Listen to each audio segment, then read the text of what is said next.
결혼 준비를 하는 중에 헤어지는 사람들이 꽤나 많다고 들었어요. 단지 그게 제 이야기일 거라고는 여태껏 한 번도 생각해 본 적이 없었을 뿐이지요.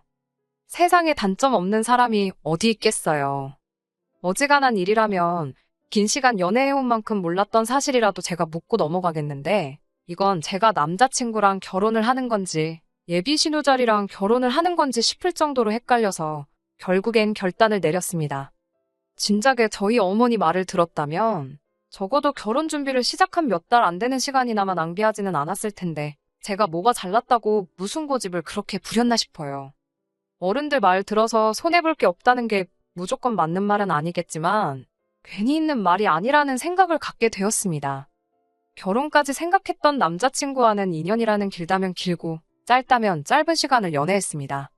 둘이 서로가 차이가 나지 않는 그냥 어디서나 볼 수 있는 평범한 한 쌍이었어요. 둘 다 서로 서울에 있는 비슷한 수준의 대학교를 졸업했고 졸업 후에도 적당히 괜찮은 조건의 회사를 다니고 있었지요. 서로를 아는 지인들의 소개로 처음 알게 되었고 서로 집이 가까운 곳에 있다 보니 그만큼 더 자주 만나게 되면서 결국 결혼 이야기까지 나오게 되었습니다. 무난하게 모난 곳 없고 조용한 성격이 적어도 결혼하면 다툴 일은 많이 없겠다는 생각을 갖게 만들었고 가장 좋은 장점 중에 하나라고 생각했어요. 공통점보다는 다른 점이 더 많았지만 서로 다른 점이 많아야지 안 싸우고 잘 산다는 말이 있잖아요. 연애를 하면서 제가 남자친구를 먼저 저희 부모님께 소개를 시키게 되었습니다. 싹싹한 성격은 아니기에 분위기를 주도하거나 하진 않았지만 그건 그거 나름대로 저희 부모님한테 좋은 모습으로 보였나 봐요. 남자친구를 엄청 좋게 보셨는데 그래서 그랬나 자연스럽게 저도 남자친구와의 결혼을 열린 마음으로 생각을 하게 되었던 것 같네요. 제 나이가 30대 초반이고 남자친구는 벌써 나이가 30대 중반이 되던 상황이었어요. 그렇다 보니 연애만 하는 게 아니고 서로 결혼에 대해서 생각해 볼 시기이기도 했습니다. 그리고 제가 남자친구와의 결혼에 대해서 생각을 시작할 때쯤에 남자친구가 먼저 저에게 결혼하자는 이야기를 꺼내게 되었고요. 그때까지는 저도 여느 다른 사람들 마냥 결혼하고 가정을 꾸리고 그렇게 행복하게 살아갈 거라 믿어 의심치 않았습니다. 그런데 결혼 준비를 하는 과정에서 남자친구의 누나, 그러니까 저한테는 신호가 될 뻔했던 그 사람을 만나고부터 점점 제가 생각했던 이상적인 결혼과 현실이 서로 다르다는 걸 느끼기 시작했어요. 연애하는 동안 남자친구의 누나를 직접 만나본 적은 없었습니다. 하지만 위로 나이 차가 좀 나는 누나가 있다는 건 이미 알고 있었어요. 남자친구가 언젠가 누나에 대해서 제게 이야기를 꺼낸 적이 있었거든요. 자기 인생에 있어서 누나한테 정말 큰 도움을 받았다는 식의 이야기였어요. 자기가 학창시절에 공부도 똑바로 안 하고 동네방네 사고나 치고 다니던 문제아였는데 누나가 자기를 바로잡아주면서 정신 차리고 공부를 시작했다고 하네요. 그렇게 인서울 대학에 합격도 하게 되었고 그걸 바탕으로 취직도 하게 되었다는 거예요. 따지고 보면 누나가 지금의 자기 자신을 만든 거나 다름이 없다며 누나 도움이 아니면 지금 회사는커녕 어디 하루하루 일거리 없나 기웃거리면서 하루 벌어 하루 먹고 사는 그런 삶을 살았을 거라 말한 적이 있었습니다. 그때는 그냥 그렇구나 하고 넘겼고 크게 신경 쓰지 않았어요. 지나가면서 나온 이야기이기도 했고 솔직히 이야기만 들었을 때 이걸 이상하게 들을 만한 부분은 하나도 없었기 때문입니다. 저 또한 제 밑으로 남동생이 있는데 오히려 그 이야기를 처음 들었을 때는 남자친구의 누나가 대단하다는 생각을 하기도 했어요. 같은 누나의 입장으로 저는 제 동생의 인생에 그렇다 할 영향력이 있는 그런 누나는 아니었거든요.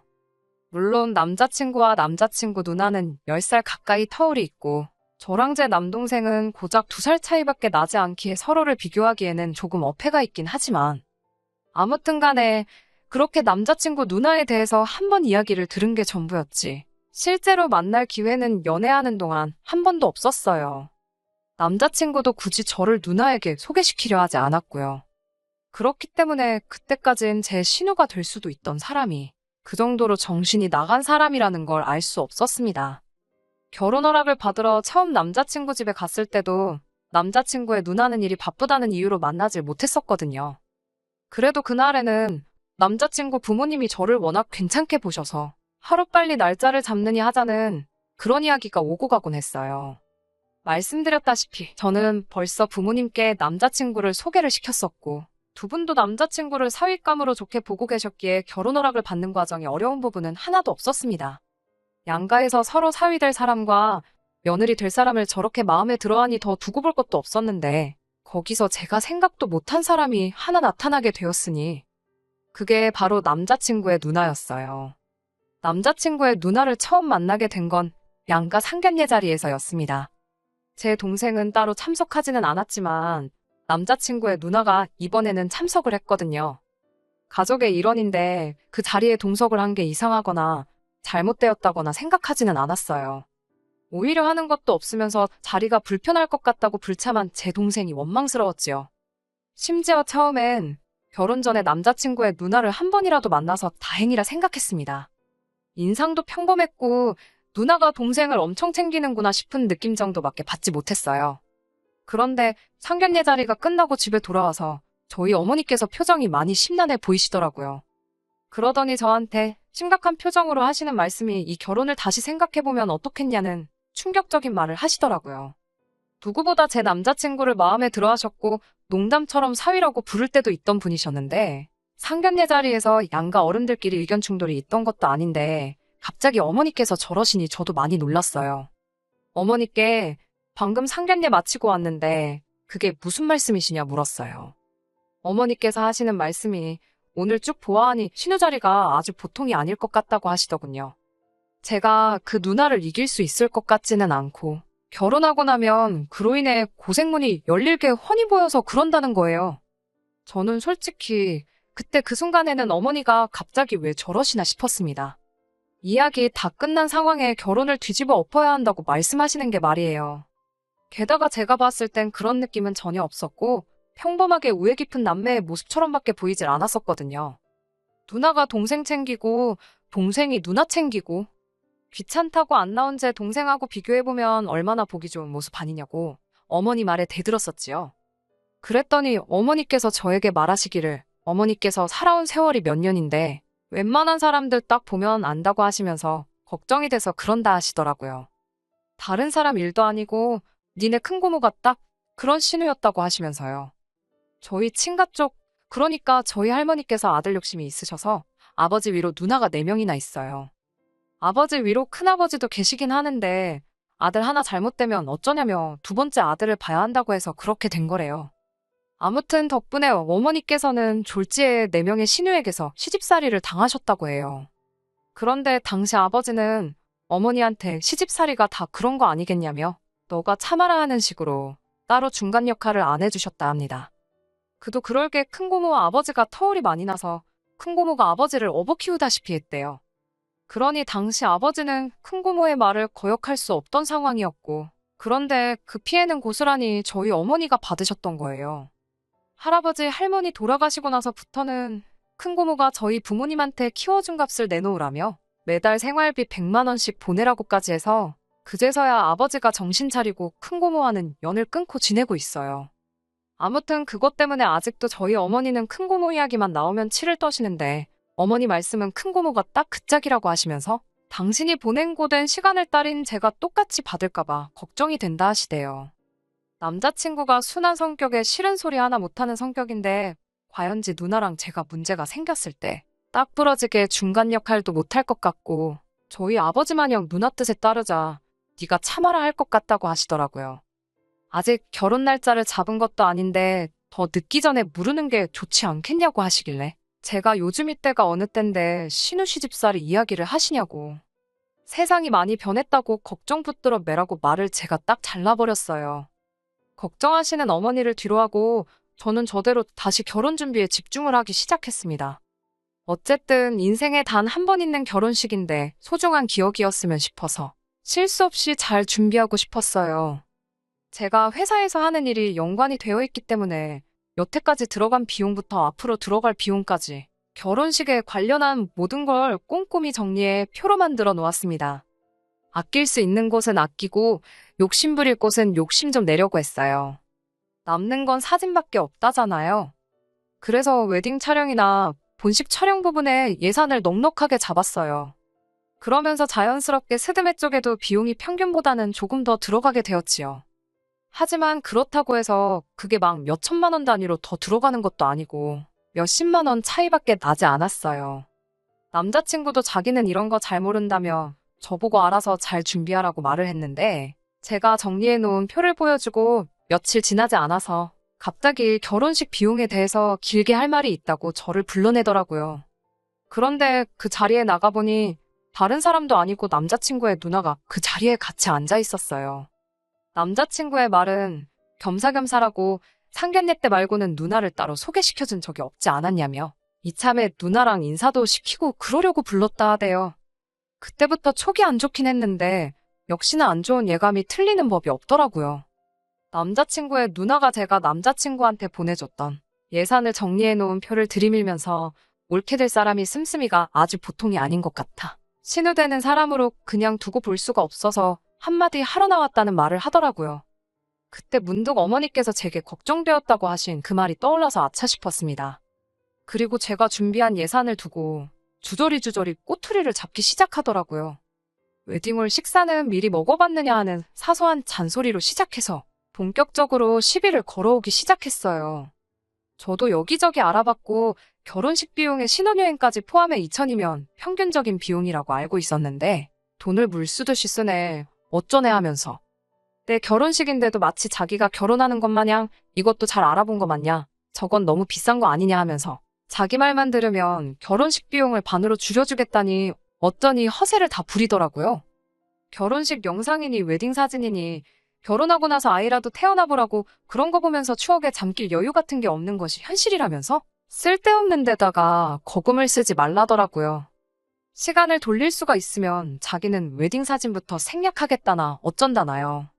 그러더니 스드메도 자기가 다니는 동네 미용실 언니한테 부탁할 테니 그 사람한테 받으라고 하고 촬영도 자기 지인 중에 사진 아주 기가 막히게 찍는 사람이 있다며 그 사람한테 부탁을 하겠다는 겁니다.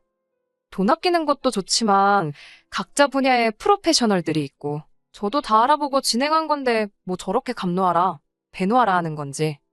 그런데 그 와중에 남자친구도 지 누나 말에 고개를 끄덕이면서 이렇게 돈을 아낄 수 있는 부분이 많았냐고 하면서 역시 경험을 무시할 수는 없다면서 누나 대단하다고 엄지를 축혀 올려 세우고 있더라고요. 애초에 내가 내 결혼식을 어떻게 하는 건 이제 더 이상 중요한 문제가 아닌 듯 싶었어요. 제가 알아서 하겠다는 말을 하기도 전에 그럼 스드메랑 촬영은 이렇게 넘어가면 되고 하면서 다음 할 말을 또 끄집어내더라고요. 저희가 생각해둔 결혼식 날짜가 내년 3월 중순쯤 추위가 살짝 풀릴 때쯤에 올릴 계획이었어요. 그런데 신우가 날짜를 듣더니 결혼식까지 아직 5개월이나 더 남지 않았냐며 시간을 아끼려면 지금 임신을 해야 한다고 하는 겁니다. 남자친구도 30대 중반이면 이른 나이가 아닌데 뭐 여자 나이 30대 초반이면 늦은 거라고 아이한테 안 좋은 영향이 있을 수도 있다면서 하루라도 유전자가 젊을 때 아이를 가져야 한다는 거예요. 그러면서 아직 5개월이나 시간이 남았으니 결혼식 올리기 전에 아이를 가질 수 있도록 지금부터 노력을 하라는 겁니다. 애를 미리미리 만들어두라니 무슨 음식 재료 준비하는 것도 아니고 저걸 말이라고 하는가 싶었어요. 이미 어머니 말씀이 떠올라서 이 결혼은 어머니 말대로 뒤집어 엎어버리는 게 맞구나 하는 생각이 들었습니다만 그래도 뭐라 한마디 해주기 전까지는 제 속이 풀리지 않을 것 같아서 어디 얼마나 더 선을 넘으려고 그러나 보자 싶어서 자리를 지키고 앉아 있었어요. 아니나 다를까 저한테 결혼 자금으로 모아놓은 돈에 대해서 묻더라고요. 제가 모은 돈이 1억, 남자친구가 모아놓은 게 1억 4천이었거든요. 이미 남자친구와는 서로 얼마 모았는지를 오픈해 놓은 상황이었고 그 예산에 맞춰서 제가 주도적으로 예산을 짜고 있던 상황이었지요. 제가 작성한 표도 인쇄해서 가지고 있었는데 분명히 남자친구의 누나가 제가 모아놓은 돈이 지 동생보다 4천이 적다는 사실을 모르고 물어봤을 거라는 생각이 들지 않았습니다.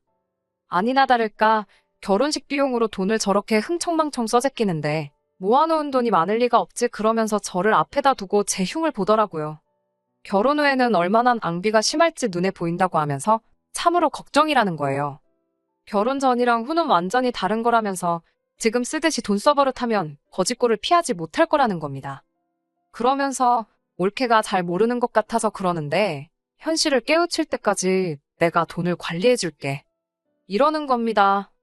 생활비는 필요할 때마다 자기한테 타쓰고 그러면 자기가 영수증 검사도 하게 될 테니 자연스럽게 허튼 데다가 돈 쓰지 않고 과소비 안 하는 버릇이 들을 거라는 거예요. 말인지 똥인지도 구분이 힘든 소리를 줄줄 늘어놓고 있으니 저도 점점 빠져들더라고요. 이 개소리에 향연의 끝이 있을까 싶어서 얼마나 더 떠들 수 있나 지켜보기로 했어요. 남자친구의 누나는 저희들한테 고마운 줄 알라며 하나뿐인 동생 위해서 자기가 바빠서 그럴 시간이 없지만 돈 관리를 해주기로 결심을 했다고 하는 거예요. 제가 시큰둥하게 모시분 표정으로 지네 누나를 쳐다보고 있으니 남자친구가 낌새를 눈치챈 건지 그래도 누나 덕분에 결혼식 비용을 많이 줄여주지 않았느냐 하면서 누나가 원하는 대로 그렇게 하자고 하더라고요. 사실 여태까지 자기가 1억 4천이라는 거금을 모을 수 있던 것도 다 누나가 자기 대신 돈을 관리해줘서 그렇다고 하면서 누나가 돈 관리해주는 능력이 엄청 탁월하다고 믿고 맡길 수 있다는 겁니다. 더 듣고 있자니 시간도 아깝고 결국 남자친구 누나의 본심이 여태껏 제 앞에 개소리를 늘어놓은 이유가 제 월급을 관리해준답시고 제 돈을 가져갈 생각에 저랬던 걸 알게 되었으니 더 기다릴 필요가 없었지요. 그래서 남자친구 누나한테 여태껏 가스라이팅을 한 이유가 고작 동생 결혼하고 나서 동생 월급에 동생 와이프 월급까지 손에 쥐고 흔들고 싶어서 그런 거였냐고 했습니다. 가스라이팅은 무슨 가스라이팅이냐며 자기가 좋은 마음으로 해주는 건데 말버릇이 왜 그러냐고 받아치더라고요. 남자친구 누나한테 그 별것도 없는 새치어로 남의 월급을 통으로 가져가고 싶으면 좀 더 생각이란 걸 해봐야지 않냐고 잘 좀 생각해보라고 했지요. 남자친구가 저보다 모아놓은 돈의 액수가 많은 건 사실입니다만 남자친구나 남자친구 누나가 생각하지 않은 게 하나 있어요. 남자친구랑 제가 6살 차이가 납니다. 군대 다녀온 걸 감안하더라도 저보다 4년을 더 사회생활을 했고요. 그러니 따지고 보면 제가 돈을 더 많이 모은 거나 마찬가지잖아요. 남자친구 누나한테 그건 알고서 내 씀씀이를 가지고 뭐라 하는 거냐 따지니 어디서 꿀을 훔쳐먹고 왔는지 벙어리가 돼서 아무 말도 못하고 있더라고요. 남자친구한테도 안타깝게도 우리 결혼 준비는 오늘부로 여기서 전부 끝내야 될 것 같다고 파혼 선언을 해버렸습니다.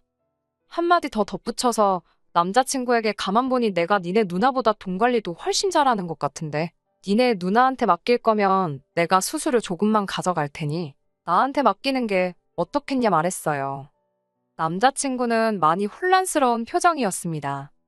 솔직히 여태 만나온 시간이 있어서 그랬나 안타까운 마음이 들긴 했지만 평생 남자친구 누나한테 휘둘리며 사는 결혼 생활을 택하는 것보단 파혼이란 결정이 100번 옳다 생각했습니다. 마지막으로 남자친구한테도 정신 똑바로 차리라고 한마디 했어요. 파혼을 결정하는 데 있어서 일을 크게 만든 건 니네 누나가 맞지만 결정적인 역할을 한 건 앵무새마냥 누나 말이 맞다고만 대답하고 있는 당신 모습에 크게 실망을 해서 그런 거라고요. 그러니까 이 파혼을 가지고 누나를 원망할 게 아니라 자기 자신을 가장 원망해야 하겠다 쏘아붙이고는 자리를 박차고 나왔습니다. 일이 이렇게까지 될 줄은 몰랐지만 어머니 말씀에 진작에 귀 기울일 걸 그랬어요. 그러면 이런 꼴도 안 봐도 되고 시간도 많이 아꼈을 거 아니에요. 집에 도착해 자초지종을 이야기하니 그래도 결혼해서 이혼하는 것보다 파혼이 낫지 않냐면서 어머니께서 잘했다 하시더라고요. 어머니께선 오랜 세월을 바탕으로 축적된 경험으로 제게 해주신 충고였을 텐데 제가 너무 제 생각만 하고 자만했던 게 참 부끄럽더라고요. 아무튼 가스라이팅이란 게 그렇게 무서운 거라는 걸 이제야 알았네요. 거의 20년이 가까운 세월을 누나 말이 무조건 맞다고 맹신하고 거역도 못하는 사람이 돼버렸으니까요. 차라리 진작에 남자친구 누나를 만나봤으면 좋았을 텐데 이제 와서 다 끝난 마당에 생각해봐야 아무 소용없는 걸 알지만 누나가 일부러 상견례 날까지 결혼 날짜 잡을 때까지 자기 본 모습과 정체를 일부러 숨겼던 게 아닌가 싶습니다. 괜히 미리 보였다가 눈치채게 만들어 파토내는 것보다 서서히 시간을 들여가며 자기 동생에게 했던 것처럼 저에게도 똑같이 가스라이팅을 할 계획이 아니었나 싶네요. 아마 저희 어머니께서 저에게 미리 경고해준 게 없었다면 만약이란 건 없지만 신우말에 혹해서 넘어갔을 수도 있을 것 같네요. 그래도 어머니의 현명함 때문에 정말 지옥 문턱에서 유턴을 한 게 아닌가 싶어 안심이네요. 6개월 만에 다시 찾았습니다. 원래대로였다면 결혼식을 지난달에 올리고 딱 신혼여행 다녀와서 신혼생활을 즐기고 있었을 그때 그 스니입니다. 사연 남겼던 게 생각이 나서 이렇게 후기를 보내드려요. 사실 남자친구한테서 파혼을 하고 한 달이 지나지 않아서 다시 연락이 왔습니다. 제가 옳았고 누나가 틀렸다고 하면서 말이에요. 저는 솔직히 그날 충분히 이해를 시켜줬다고 생각했는데 제정신을 차릴 때까지 시간이 좀 걸린 게 아닌가 싶었어요. 얼굴이 반은 울상이 되어서 한다는 말이 누나가 여태까지 자기를 속여왔다는 겁니다. 무슨 말인고 하니 제 말을 듣고 자기가 곰곰이 따져서 계산을 해봤는데 아무리 생각해도 돈이 5천만 원 이상은 비는 것 같다고 하는 거예요. 자기가 자취를 하고 있었지만 뭐 취미가 있는 것도 아니고 술을 즐기는 것도 아니라서 생활비라고 별로 드는 것도 없는데 자기가 10년이 넘는 세월 동안 벌어들인 돈만 계산해봐도 1억 4천이면 돈이 너무 적다 싶었다네요. 그래서 지 누나한테 자기 돈을 관리한 내역을 좀 보고 싶다고 물어봤는데 누나가 보여준다 하면서 차일피일 미루다가 남자친구가 집까지 찾아가니 따로 관리한 내역을 적어놓은 게 없다는 식으로 나왔다는 겁니다. 알고 보니 그동안 남자친구 누나가 야금야금 남자친구 돈에서 자기 필요한 데다 쓰고 애들한테 쓰고 놀러 다니고 뭐 그랬던 사실을 알게 되었다네요. 그래서 이제 다 깨달았다고 누나랑은 연을 끊었고 이제 제가 하자는 대로 할 테니 다시 시작하자고 하는 겁니다. 그래서 남자친구한테 이제라도 정신 차려서 다행이고 다시 시작할 마음은 없으니까 다른 사람 찾아보라고 한마디 해줬네요. 결국 스스로 잘해볼 생각은 없고 누나 대신으로 찾은 게 저니까 제 말 듣고 살겠다는 거잖아요. 자기 스스로 생각해서 결정도 못 내리는 그런 사람하고 살아봐야 좋을 거 하나 없고 저러다 또 언제 누나 품에 돌아갈지 누가 알겠나 싶어서 내 사전에 두 번째 기회란 없다고 그냥 잘 살려고 했습니다. 그렇게 영영 이별하게 되었는데 아쉬운 건 하나도 없네요. 그냥 속이 후련할 따름입니다. 끝까지 들어주셔서 감사합니다. 오늘의 사연은 여기까지입니다. 구독과 좋아요, 알람 설정 부탁드리고 더 좋은 사연으로 다시 찾아뵙겠습니다. 감사합니다.